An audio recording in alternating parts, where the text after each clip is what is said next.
Chapter 6. The Heat Ray in the Cobham Road. It is still a matter of wonder how the Martians are able to slay men so swiftly and so silently. Many think that in some way they are able to generate an intense heat in a chamber of practically absolute non-conductivity. This intense heat they project in a parallel beam against any object they choose by means of a polished parabolic mirror of unknown composition, much as the parabolic mirror of a lighthouse projects a beam of light. But no one has absolutely proved these details. However it is done, it is certain that a beam of heat is the essence of the matter.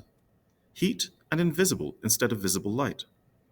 Whatever is combustible flashes into flame at its touch. Lead runs like water. It softens iron, cracks and melts glass, and when it falls upon water, incontinently that it explodes into steam.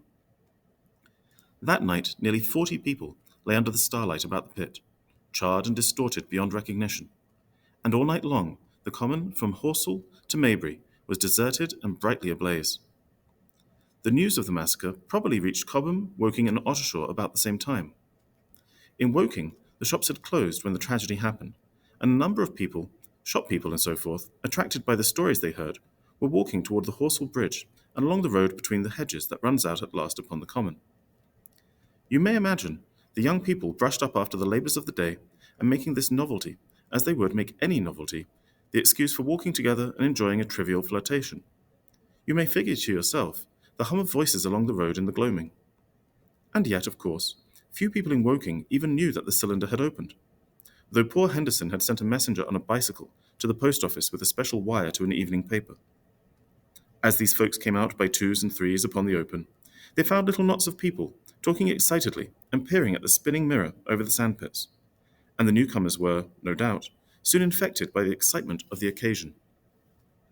By 8:30, when the deputation was destroyed, there may have been a crowd of 300 people or more at this place, besides those who had left the road to approach the Martians nearer. There were 3 policemen too, one of whom was mounted, doing their best under instructions from Stent to keep the people back and deter them from approaching the cylinder. There was some booing from those more thoughtless and excitable souls, to whom a crowd is always an occasion for noise and horseplay. Stent and Ogilvy, anticipating some possibilities of a collision, had telegraphed from Horsell to the barracks as soon as the Martians emerged, for the help of a company of soldiers, to protect these strange creatures from violence. After that, they returned to lead that ill-fated advance. The description of their death, as it was seen by the crowd, tallies very closely with my own impressions. The 3 puffs of green smoke, the deep humming note, and the flashes of flame. But that crowd of people had a far narrower escape than mine. Only the fact that the hummock of heathery sand intercepted the lower part of the heat ray saved them. Had the elevation of the parabolic mirror been a few yards higher, none could have lived to tell the tale.